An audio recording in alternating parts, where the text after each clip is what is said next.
Hola, ni hao, and hello. It's Nicholas Rosseinsky at the halfway point of our 13-week tour of the frontiers of therapy and spirituality.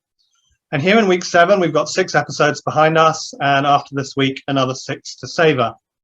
And as usual, our journey is centered around Richard Harvey's Sacred Attention Therapy, or SAT, which you can find out more about at www.centerforhumanawakening.com or at the Center's YouTube channel. Click on the Center for Human Awakening below this video to get to that channel.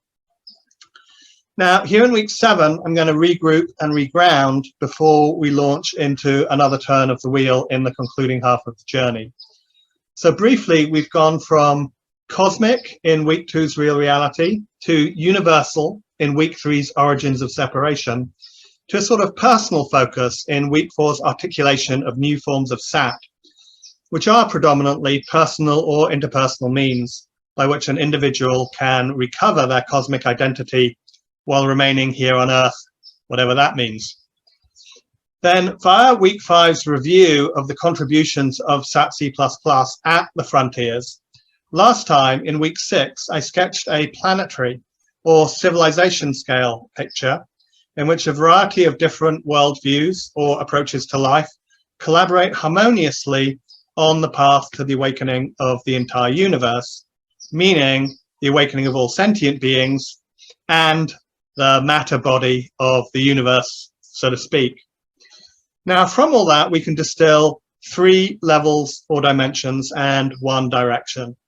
The 3 are personal, collective, and cosmic aspects, and the 1 direction, again, is the awakening of the entire universe.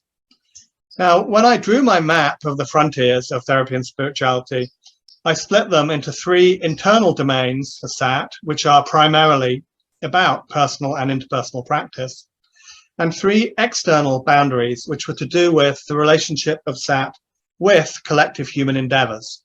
For example, its relationship with science and with society as a whole. Now, one provocative frame I sometimes promote suggests that to date, therapy and spirituality have been primarily and appropriately concerned with the personal restoration of the cosmic.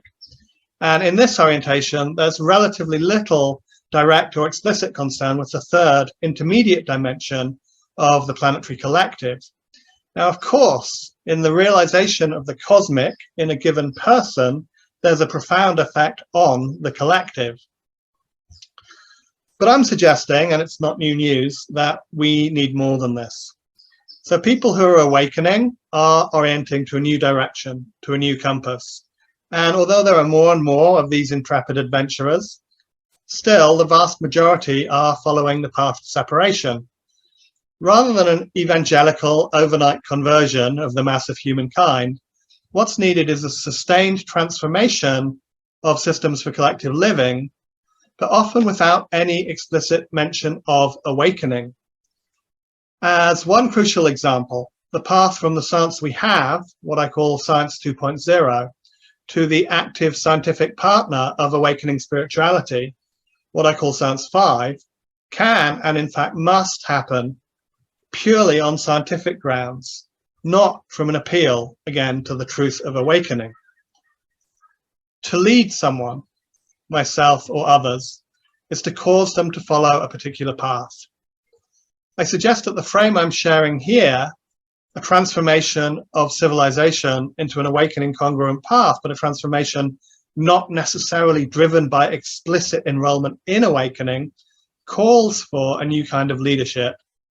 I call it leading to destiny, because awakening is destiny. This isn't leadership as a sort of top-down authority, although we could certainly do with more leading to destiny by those in formal hierarchical leadership positions.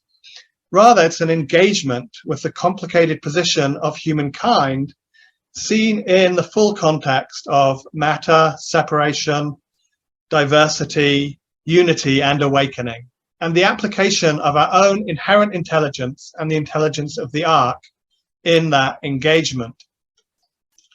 Just to give one simple example, consider a situation where a spiritual intuition seems to conflict with material concerns. Now, resolving that split in myself is hard enough. What if there's a dozen of us, half of whom are feeling the spiritual call and half of whom are concerned that material realities haven't been appropriately taken into account? And to be clear, I'm not saying that spiritual should always outweigh the material. If a spiritual call's being experienced by a being who has not himself made a full and authentic reconciliation of spirit and matter, of truth and illusion, that call may not in fact be a reliable guide to maximal well-being on the journey home without further clarification. And now scale all those issues up to a planetary level, for example, to the question of climate change that I'll be considering in week 11.